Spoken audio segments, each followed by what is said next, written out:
I'd like to introduce to you tonight Gary Howell, our newest House of Representative for the 82nd District. He has kept his promises so far, and I see no reason why he won't continue to do so. So he's going to tell us what's going on in Lansing right now and some other places, and why it's important that now we should pay attention, because it isn't done by any means. Gary Howell, please. Thank you, Tim. It's a real pleasure to be here in front of a friendly audience. It's not quite as friendly in Lansing, I find, toward my point of view. A couple, 3 months ago, Cheryl and I had occasion to meet Mike Pence, our Vice President-elect, a chance to visit him briefly and listen to a speech he gave. And one thing he always starts his speeches with, which I'm very impressed with, is he always starts out saying, I'm a Christian, I'm a conservative, and I'm a Republican, in that order. And I'm very impressed by that. I'm impressed by the man. But that is my point of view. I am a conservative. I'm a constitutional conservative. I do believe the Republican Party is our only practical chance to change this country. That does not mean the Republican Party is always right or always does the things it ought to be doing. So I will follow my party as long as they're headed in the right direction. If they undertake things that are not constitutional or not conservative and not freedom-loving, I will be parting ways on those votes. And I've done that a number of times. I'm not sure the governor is totally enamored with me at this point, because I have not followed him on a number of issues. He's a good man, and he's done some good things. But he's also proposed some things that I do not believe are in the best interest of our state. I was elected at the March 8th special election and took office immediately, so I was thrown in the middle of things. The first major vote I had to take was on a bailout of the Detroit Public Schools. They wanted $617 million in addition to the money they're already getting, which is substantially greater already than Lapeer schools get. When you look at our schools, they get around $8,000 a student. In Detroit, between federal and state aid, they get over $13,000 per student. Yet they still couldn't run their operation. They want us to give them another $600 million, which has now grown to over $700 million. I notice that in Lansing it happens a lot. You approve X, turns out it's X plus Y, and growing and growing. And I have no faith it's going to get any better until they get rid of the crooks and the incompetents that run a school system like that. The governor was not pleased with my vote, but that's the way it goes. Unfortunately, I lost that vote. It passed by 2 votes. Just prior to my getting there, they voted in the new road tax, which you're enjoying right now. And it was a classic political maneuver in that they adopted it, but they didn't make it effective until after the election. So on January 1, all of a sudden, new taxes, new registration fees, but that didn't take effect before you voted in November. I wasn't there for the vote. I would have voted no. I led the opposition here in Lapeer County against the other road tax proposal that was on the ballot. I got our county school board and our county road commission to both adopt resolutions opposing that tax increase. People aren't listening, apparently. And I'm particularly outraged, frankly, right now. When I was in Lapeer just before the holiday, gas was around $2.20-something a gallon. I come back on after January 1, and it's $2.50-something a gallon, which is, by my math, about a 30-cent increase. Now, there was a tax increase. Yes, the tax increase was 7 cents. So I think we got some interesting questions as to where the 23 cents is coming from. I think they're trying to use the tax increase as a way to bootstrap the prices up. But anyway, we're saddled with that tax, 7 cents, 7.3 cents actually, more on your gas per gallon, 11 and some cents more on your diesel. And after 2022, there'll be additional inflationary increases every year going forward. So it's unknown. So this is not the end. This is one of those tax increases that keeps on giving. They snuck it in there, and they put this inflationary wording in. So every year, starting in 2022, you're going to see the thing ratchet up more and more. You know, and I was formerly chairman of the County Road Commission, and I know our roads are terrible. But I find it amazing that we are now the 6th highest taxed state in the United States on gas. So 44 other states have managed to figure out how to fix the roads with less tax money. Something is desperately wrong in the way we are operating in this state and where this tax money is actually going.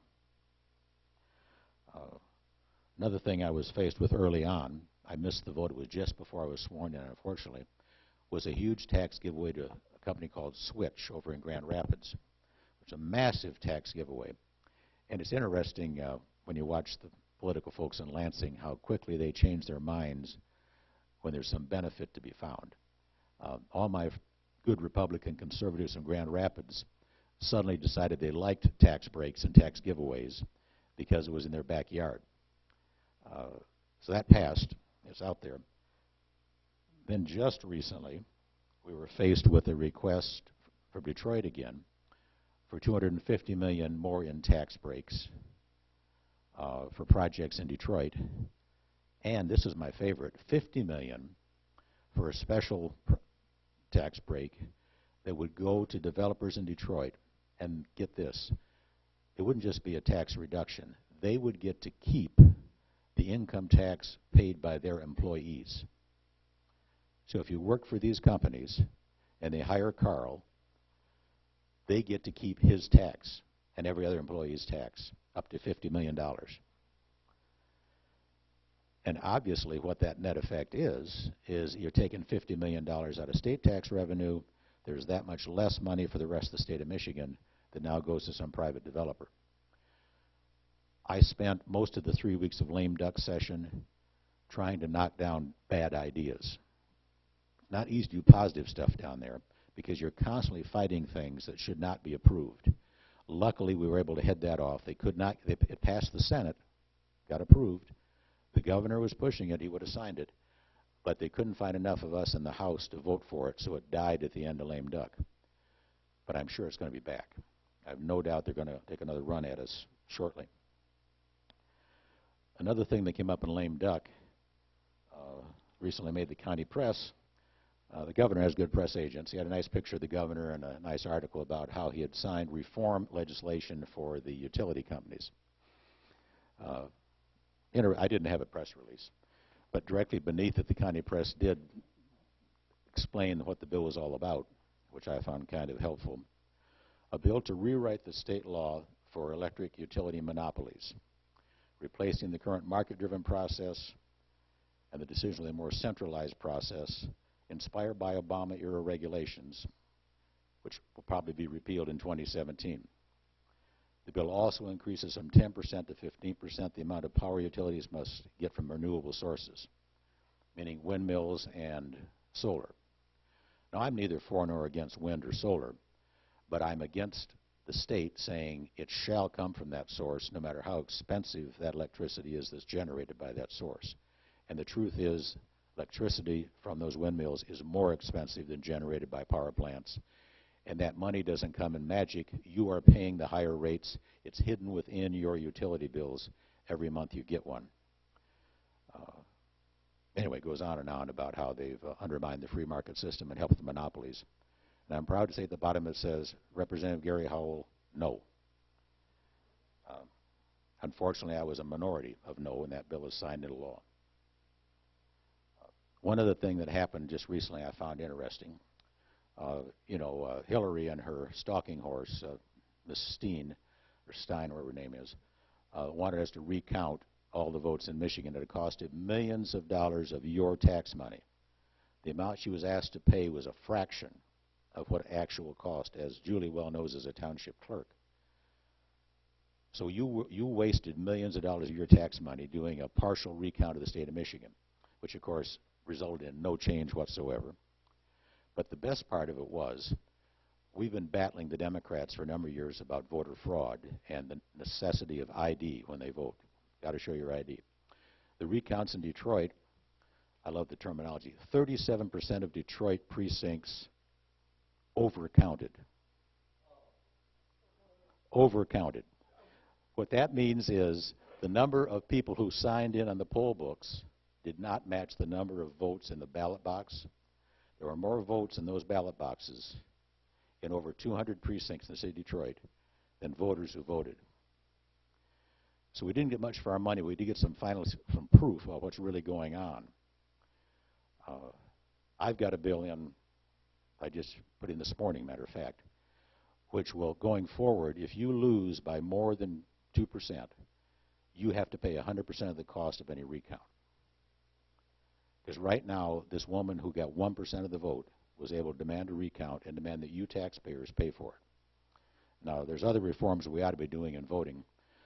The House did pass a bill to strengthen the voter ID law, but the governor indicated he probably wasn't going to sign it, and the Senate refused to take it up. So there are still plenty of holes by which people can vote illegally in this state. Here's one of my favorites. I just got this 2 days ago. Michigan has been struggling for years with the efforts of the Obama administration to take over jurisdiction over every bit of water, wetland, swamp in the state of Michigan. They've issued something called the Waters of the United States ruling, which fundamentally asserts that they have jurisdiction over everything. If there is a puddle on my farm, if there's a culvert on my farm in North Branch, under their interpretation, it should be regulated by the Environmental Protection Agency and by the Corps of Engineers. The Michigan legislature 3 years ago passed a bill to lessen some of those requirements, to give some breaks to the farmers and homeowners. Obama just announced a few days ago that he was overruling Michigan's law, that he was not accepting it. I won't read through it all, but my favorite part was I can't put a culvert in now without a permission of the federal government. An existing culvert. If I go out and I got a lane crossing a ditch, I can't put a culvert in unless I now go to the federal government and get a permit. I am putting a bill in, which I introduced this morning, to reverse every one of Obama's rulings, with the idea that, even though it goes contrary to what he just said, I'm going to get it adopted again, and we're going to run up the flagpole and let Trump make the decision whether those are the right.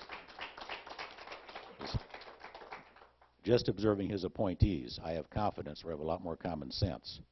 But we've got to keep the fight up on all this stuff. They keep eating away at our rights. They keep eating away, asserting more federal power, and we've got to keep pushing back and pushing back and pushing back. So, anyway, I don't want to go on too much because you may have some questions. And this is a trivial point, but I got a chuckle out of it. You remember the famous bathroom wars going on down in North Carolina over who can use the bathroom. And we had a State Board of Education that was trying to impose a similar rule on all of our schools in the state of Michigan, that they had to allow children or adults into school bathrooms based on their self-identity, based on what they said they were. I've co-sponsored a bill to overturn that. But more importantly, the voters overturned it in the sense that they defeated the two Democrats on the State Board of Education that were up for re-election that had pushed it. So that was the best message you could have possibly sent, was to throw those two people out of office. But this is just a note I saw in the paper, but I got a chuckle out of it. The National Basketball Association boycotted North Carolina because it had a law that said you are to use the public restroom that corresponds with your birth certificate identity. It didn't seem very radical to me, but anyway, they were boycotted by the National Basketball Association for their all-star games. Yet, that same NBA is doing preseason games in China, where they have forced abortion and they harvest organs from those fetuses. Now think about that. They're morally outraged at North Carolina because they ask people to use the appropriate bathroom, if they have no moral concern about a place in the world where there are no human rights standards, no moral standards whatsoever. Anyway, I'm not going to go on. I am proud to say that I was in my seat voting for every single bill that came before that legislature. I voted 660 times between March 8th and December 15th. And barring some major physical ailment, I will be in my seat doing the same thing. And I'm looking forward to it, in the sense that We have 43 new members of the House out of 110. It's a big turnover. But in talking with my new Republican colleagues, my perception is that we're going to have a more conservative group of representatives than we've had before. So I'm hopeful that we're going to move further in a conservative direction. Clearly, we are more conservative in the House than they are in the Senate or they are in the governor's office. So I'm hopeful we can be a brake on some of these proposals, and we can be aggressive about pushing in the right direction, because they have to have us to pass anything. So anyway, that's the thumbnail sketch of what's been going on. I also have a bill in to abolish lame duck, which is the stupidest way to run anything I've ever seen in my life. We have an election, we throw out 43 people, and yet we turn right around with all the folks that just left office, and they get to make decisions on your future, that they're going to be in office for 3 more weeks. I can tell you, I would guarantee it, that some of those people voted for things they would never have voted for if they had to have voted before the election day. So my bill will ban sessions after Election Day. They can wait till January 1 with the newly elected people and go forward. We'll see how it goes, but I was outraged the way they did this. One night, or morning, whatever you call it, we started at 10 a.m. in the morning, and we did not get out of session until 5:40 a.m. the next day. We were in session for 20 straight hours. I mean, it was stupid. Most of us could hardly stay awake. People couldn't focus. And frankly, it was a tactic. They were hoping that people would finally say, give up, I'll vote for it, let me out of here. Happily, enough of us are stubborn enough that even if we're groggy, we're still no. And they didn't get it done. Oh, they did get the energy bill passed that way. They got it passed by exactly that tactic. But that's the sort of nonsense that should not be allowed. Absolutely should not be allowed. Anyway, so that's my story. I will be here for at least 2 more years. You kindly reelected me. It's a great honor. I can't tell you how humbled I am by being elected by the people of Lapeer County. You gave me a wonderful mandate over 2-1, and I intend to use that to advance the conservative causes in Lansing. Gary's going to take some questions from the audience. So, got questions? Yes, sir. Do you want to?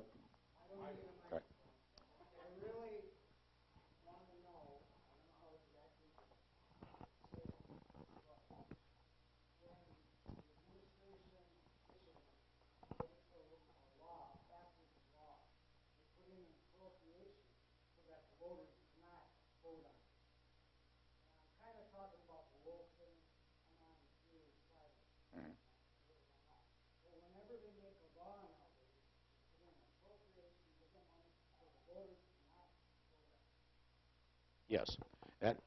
They don't do it all the time, but they do it a lot. You're right. And the reason that is that the Michigan Constitution, the voters approved in 1963, says that there cannot be a referendum on an appropriation. So if there's an appropriation in the bill, yes, you're right, they cannot vote on it. And in full disclosure, I voted for the wolf hunting bill.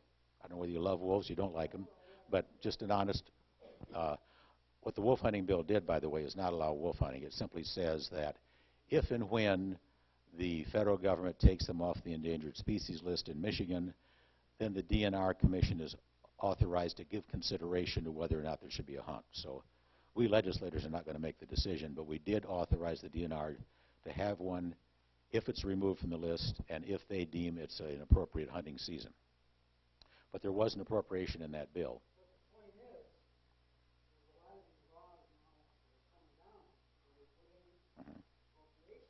Right. Right.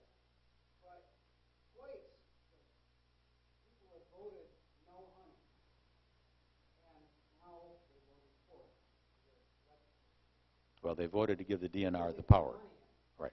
They gave them power, correct. Right. And I'm going to be perfectly frank with you. I think that kind of wildlife decision has been made by scientific basis, studies. I don't think it lends itself to an emotional argument in an election. I don't know enough about wolf hunting to make that decision. Yeah. But let me give you another example, because, yeah, you've got a good point. Let me give you another example that may be more on point. We voted in the House to require that if you come into Mayfield Township and you do not have your voter ID, not with you, you could go ahead and vote, but Julie, as the clerk, would take my vote, put it in a separate envelope, set it off to the side, and then I would have 10 days to come back and show her my ID to prove that I was me. If I did that, then she would put it in the pile with the rest of the counted votes. If I never come back, then the vote doesn't count, which I think was a good bill. I voted for it. But we did put $10 million in there, and we didn't put $10 million in to stop people from voting on the bill. We put $10 million in because this makes added costs for the township, cities, and villages. And we felt if we're going to impose this requirement as a state, it's our obligation to pay the locals for administering. So that's why there was an appropriation in there in that case. So, I mean, oh yes, absolutely. It would be in the legislation, whether it goes in there. Like I say, it's constitutional that if it's appropriation, there's no vote. We've always got one good vote, and that's you can throw people out of office if you don't agree with what they've done. I have mixed feelings about that. Like I say, on the wolf hunt, I'm not sure it lends itself to a public vote. I don't think we're all necessarily knowledgeable enough about wolves. I'm certainly not. But anyway, let's take a different topic. Yes. Christina. I have a question about the Medicaid expansion. When that started, I know it gave many people the ability to have Medicaid that were not eligible previously. Yes. I also seem to remember that the federal government was going to help us with funding that for 3 years. I think the 3 years is up, and that's why I'm asking you to refresh my memory. Right. It's always a dangerous thing to take money from the federal government. And they did do that. They said, we'll pay for 90% of the cost. Okay.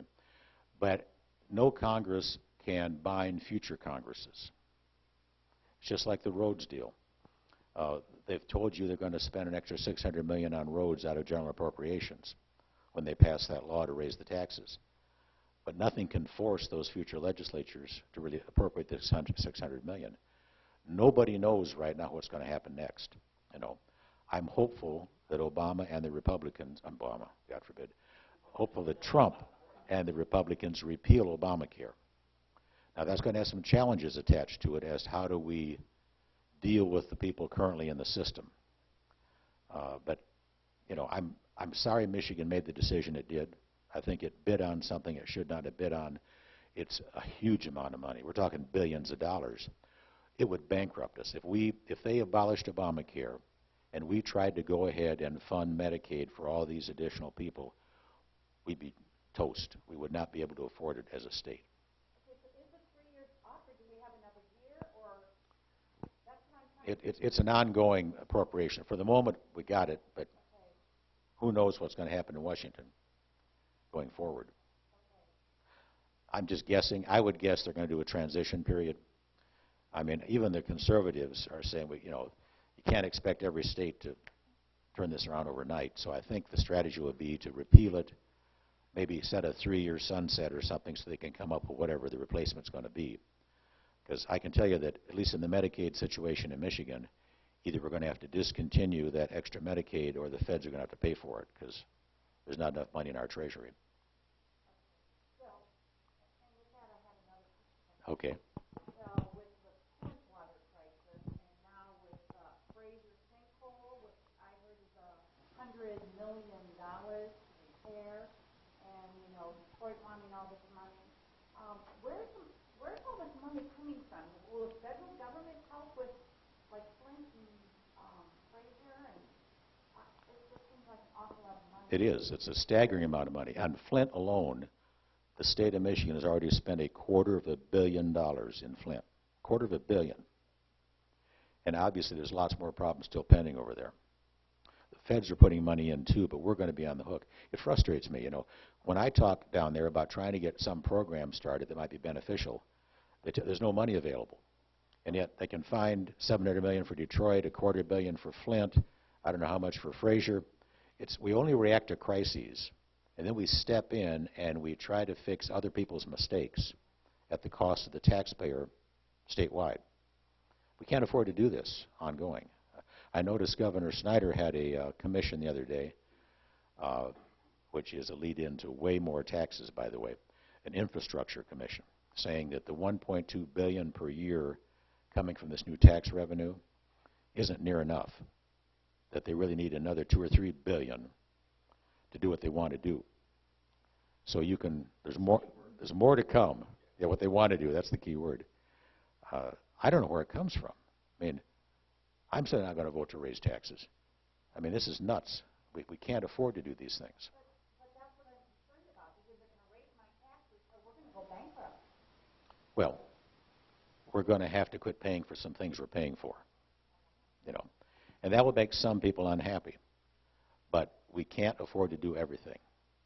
And we should not be doing everything. You know, we're, personal opinion, we are creating a dependency across this country. People are depending on government handouts that ought not to be. And it's going to be bad for our people. It's going to be bad for our country. And it's going to take some tough love. We're going to have to say no to some things. I mean, wait till we change the Medicaid thing. You know, we'll be picketed. We'll be heartless monsters. There will be sound-offs about me in the paper about how can I be so heartless to throw these people off of Medicaid. But those folks don't look at where does the money come from to pay for this. How do I turn around and look you folks in the eye and say, well, we're going to extract that much more tax money out of you for the infrastructure, $3 billion, and the Medicaid for God knows how much, and so on down the line.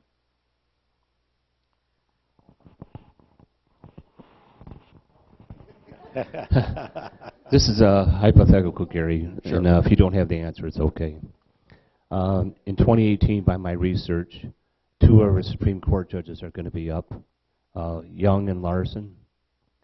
Now, you can't run for judge if you're 70, right? Correct. The way I got it, Young was born in 1951, so he'll be 67. So he could run for an 8-year term. He couldn't run again. Yes, that's correct. From what you know, is he going to run? Has he made any noise about not running? Or I haven't heard a thing, Greg, about that. I don't know what their intention is. It's probably like most of us. He's going to wait until he gets closer and make a personal decision about his life.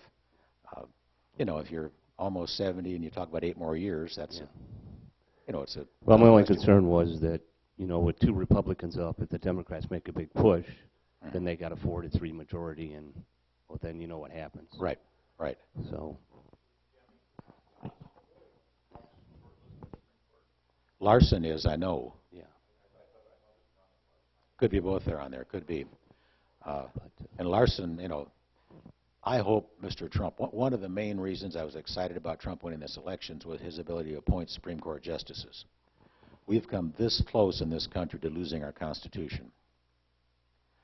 These people that are on the court now, if we get one more like that, if Hillary had appointed one more liberal, Lord knows what would have happened to a whole host of constitutional rights. So I'm really encouraged with the list that Trump put out a while back, including a couple of Michigan people, that she, if Larson's appointed, she would be a great justice.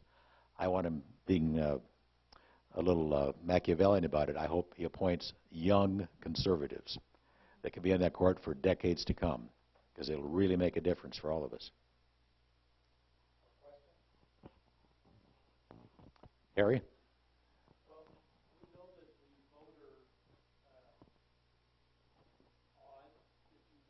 Yes.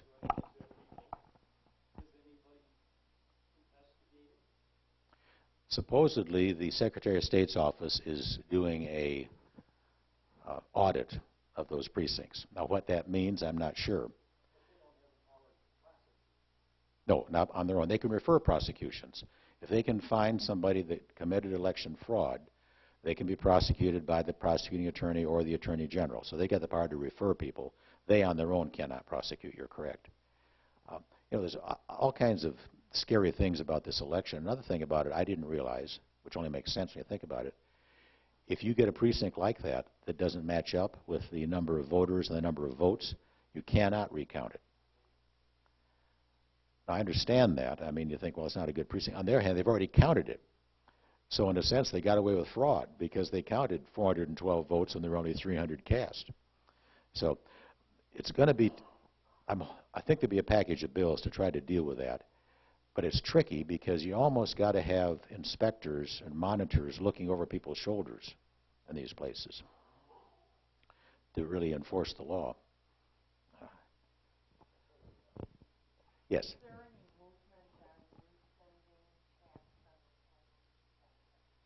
I'm working on that, absolutely.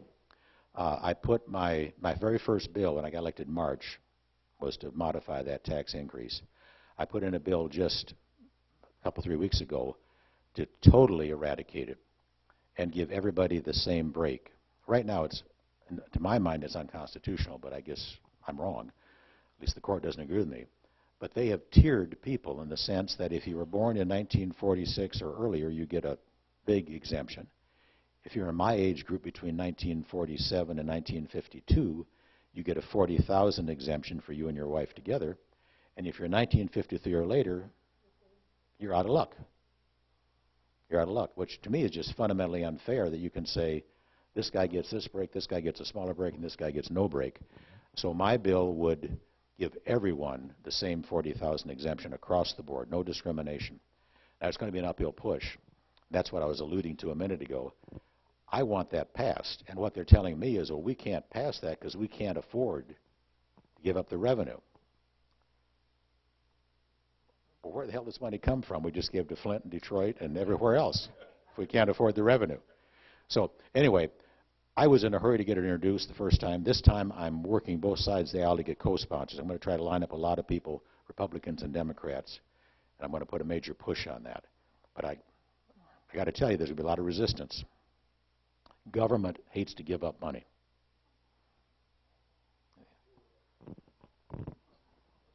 I can hear Julie.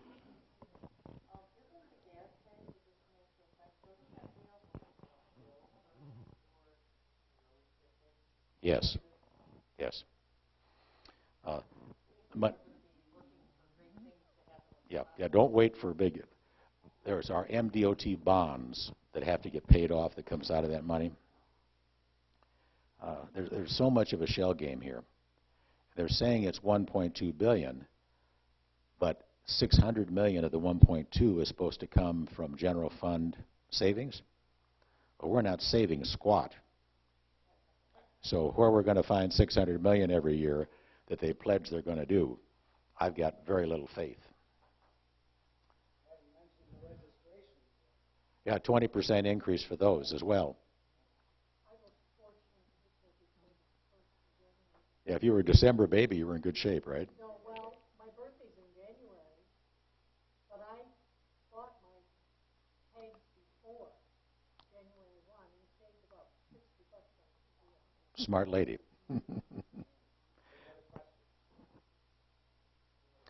Carl has one here.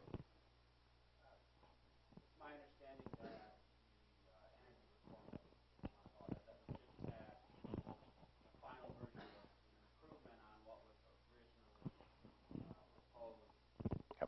But it wouldn't have passed without the support of Democrat votes. A lot of them.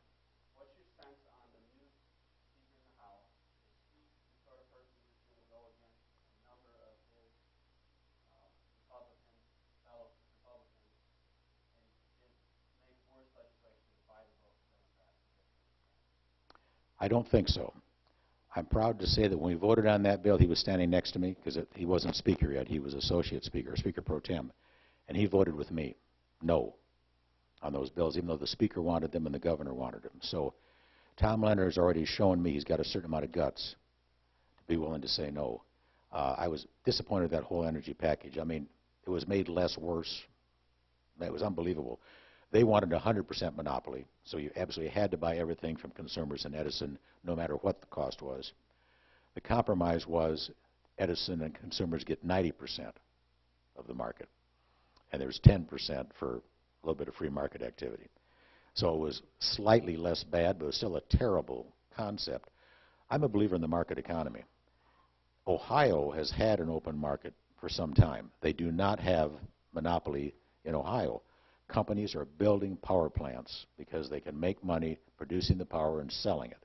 There's a competitive factor there. Michigan is ignoring that. They built new plants in Ohio. We built 0 plants in Michigan. We're closing them down right and left. Then you are all going to pay, we are all going to pay in our utility bills the full cost of building those new plants because we got no choice under the system. So it was a little bit less bad, and that's where the 15% came. That was the sop to the Democrats to get their votes, because I'm not in favor of any kind of mandate, and most Republicans were not. But they gave the Democrats 15% guarantee on these renewables, regardless of cost, in order to get their votes, and they ended up with about half the Republicans voted yes, and almost all the Democrats voted yes, which to me ought to be a red flag. If the Democrats are always agreeing with us, we're probably doing something wrong. Bill. First off, I'd like to say that I know some of your staff better, but I don't because we had no reason to call or bother you. You guys do a great job. But on the whole energy thing, I'm wondering how much background these guys, your colleagues up here, you know, when you're talking solar or you're talking wind, there has to be, the grid has to stay consistent, which means that power level has to stay consistent. So when you bring them on, it's got to do the coal or gas or the regular, the hard, you know, hard power will go down. But, you know, we have cloudy days. We have, you know, I mean, I love the new crop of solar panels we have over here. It's beautiful, you know. And in the windmills, you know, I mean, I see these things, but, you know, I have to laugh.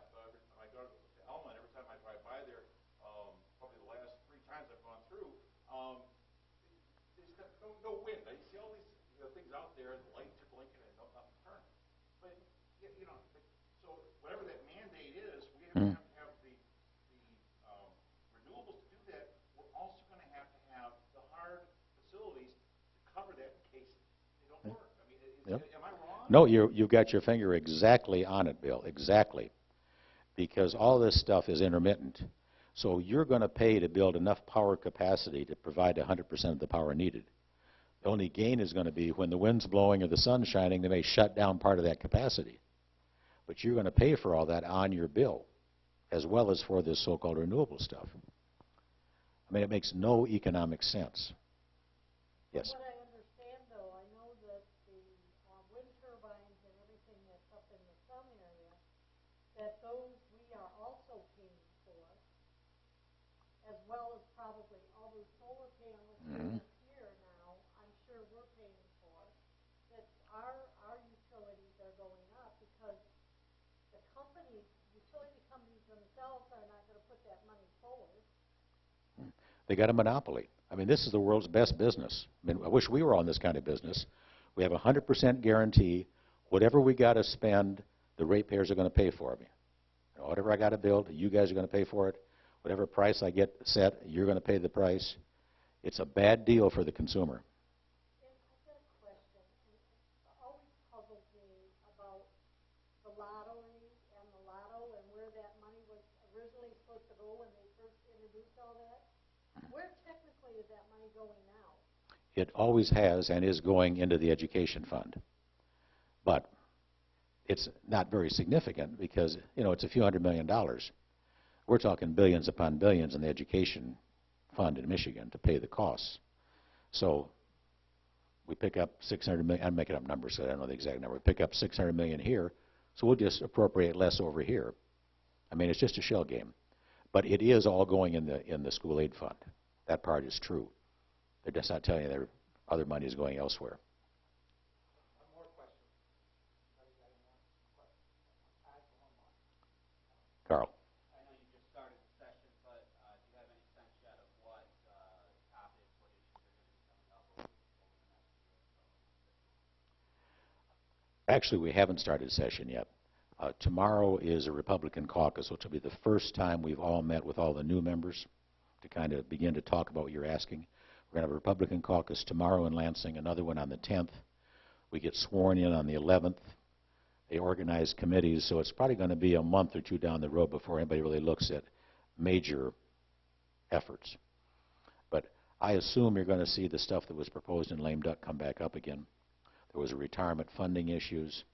For instance, I'm sure they're going to be back.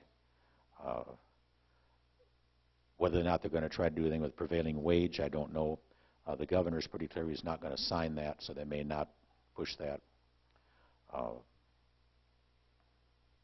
There's a lot of things that are going to be repetitious, but I don't know of anything right now that jumps out as the one big issue. You know, energy reform was the one thing, I hate to even use the word reform, but anyway, that's what they call it. The energy bills were the one really big thing that Governor Snyder wanted this time around. If he could get nothing else, he wanted the energy bills, and he got them. So what his next step is, I suspect you're going to see a huge push on this crony capitalism.